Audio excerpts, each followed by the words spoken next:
BlackRock's Bitcoin ETF inflows reveal the massive untapped demand for Bitcoin, bringing a wave of new institutional money into the market. And this just shows you how early we are. Even though right now we're already starting to see the demand outweighing the supply. And imagine what happens next.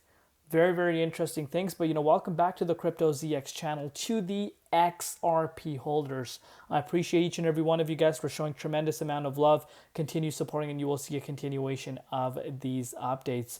But as we are going into Wednesday morning, a complete green day. Utility projects thriving. I'm sure no one's really complaining right now, but fingers crossed, hopefully, Bitcoin really makes its way back up to the 23.6 and, we can start getting excited. But as far as XRP is concerned, it's up 5.6% right now, with the price currently sitting at $2.46. We're up 0.2% in Bitcoin comparative valuation at 141.9 billion, almost at 142 billion, and the 24-hour trading volume at about $8 billion. But before we get into any further, as always, just a quick disclaimer: anything on this channel is not financial advice.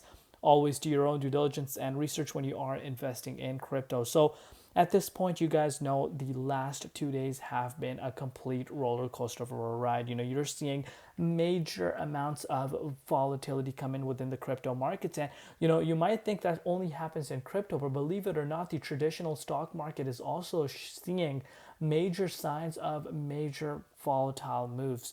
And it has taken a lot of people, by surprise. But that's really, the state of the market right now. And, these tariffs are really causing this. And now there's rumors flying around that, there could be, an end coming to these tariffs. And again, obviously, those are rumors as of now. We obviously want to hear more confirmation about that. But, we are seeing major amounts of volatility within, the crypto markets, the traditional markets.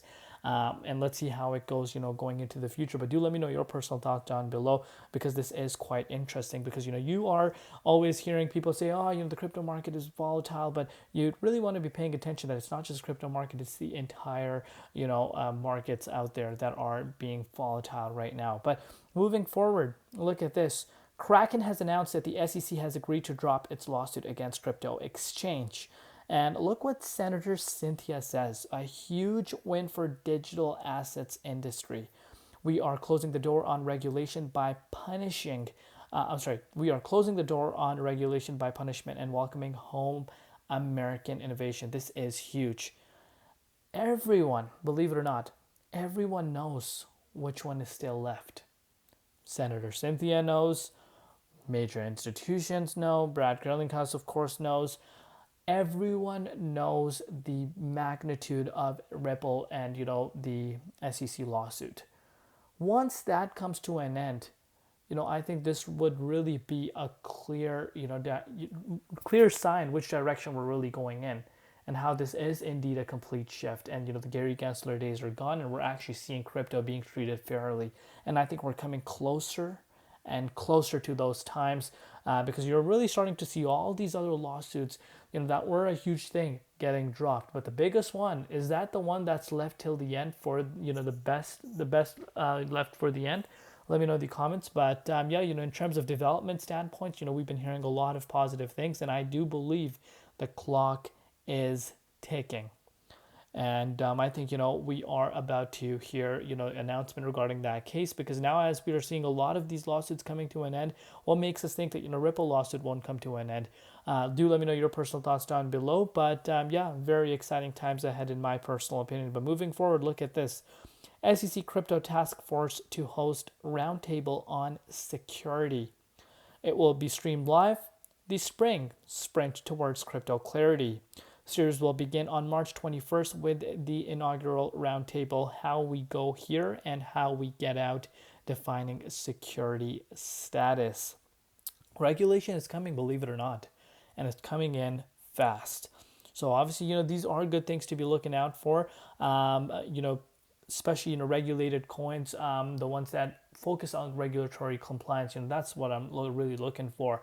Are going to be here to thrive, especially utility ones. But now, as far as meme coins are concerned, there were questions about whether meme coins are really going to exist. But SEC has come out and said meme coins are not security. So that there's a lot happening for the space right now. I think we're still quite early into the year of 2025. It's really going to be interesting how this year progresses in terms of innovation, development, and of course regulation. Obviously, you guys know we'll keep you guys covered every single step of the way. But moving forward, guys, this guy right here has gotten a lot of people ticked off at this point. He's everywhere, just talking bad about the crypto strategic reserve. Just not liking what Donald Trump has announced. He just wants Bitcoin to be the part of the crypto strategic reserve, but he just needs to stop at this point. Like, he's just been I get it. He's a Bitcoin maximalist. I've shared my personal thoughts with you guys about this whole reserve. But now, if they decide to launch a crypto strategic reserve consisting of multiple different assets, again that's okay with me. Still a major move towards the right direction. But this dude right here is just a complete Bitcoin maximalist and just talks negative on every single project besides Bitcoin. Bitcoin's the king. There's no doubts on that. I've shared my personal thoughts on that. But, he really needs to stop this. Like, it's just getting quite frustrating at this point. He's like, nothing about Ripple makes sense to me. Well, maybe you should do your research and it will start making more sense to you. But, and obviously get rid of your bias because, Ripple actually is solving a real world use case. And it's bringing, blockchain to the masses, and that's what not a lot of people realize. And once you start realizing it, things do start aligning. All these puzzle pieces start making more sense. But moving forward, let's really take a look at what's happening with the price. As far as the dominance is concerned, it has been pulling down a little bit, but in a grand scheme of things, we're still quite high for the dominance. So in terms of it showing strength, it's definitely showing us a lot of strength. If you're looking at Bitcoin dominance here, guys, if you're looking at Bitcoin's price right now, Bitcoin is on its way towards the upside right now, especially if you're looking at it on the hourly time frame, almost at $88,000. Maybe at the time of you watching this video, we're already at $88,000. But yeah, Bitcoin is showing significant amount of strength for itself right now. And of course, if we're able to break out of this range, we could be making our way back up to the 23.6. And that's the level where I would like to see the price of Bitcoin sitting. I've said it in a lot of my other updates. I do believe the 23.6 could actually be obtained, going into this Friday, leading up to this meeting, the White House meeting, the crypto summit at the White House. I think, we could actually, go back into the 23.6 by then, but maybe the day of, we do see a little bit of a sell the news event taking place. But you really want to see the dominance pulling down while Bitcoin goes up. I think that would be a great sign. But still, until we're not in the 23.6, I am still not too excited. But as far as the XRP's price is concerned right now, let's actually take a look at the XRP's price on the hourly time frame. So of course, it is making its way towards the upside right now, especially since yesterday. Yesterday, we wicked down to the likes of the $2.20. We had a massive move, about a 15% move. It wants to head towards the upside, obviously having a little bit of a choppy levels due to, major key resistance, as you can see this for yourself, retesting it 2 to 3 times at that $2.53. But this time around, hopefully, we actually make our way up. If we're able to, I think we do get back in the 23.6, and this is the level where you really want to see the price of XRP remaining. And, I don't care if it remains here for 2-3 months. It doesn't matter. I don't think that's going to be the case. I think we're going to see more upside much faster than that. But this is the zone where you really want to see the price of XRP at, because the higher it is before we hear anything about the lawsuit, the better it is. Because if the lawsuit announcement is in favor of Ripple, I think we head towards all-time highs. Like, literally, I personally think all-time highs happen, and I think we might start seeing ETF starts being approved as well. But so far, still getting really, really impressed with the price action right now. Really want to understand how good XRP is holding against the broader market. Even though we have seen major fluctuations within the markets, you're still seeing it holding right below the 23.6, and that itself is insane to see. But let me know down below what you guys think. Love you all. See you later in Crypto ZX, and peace.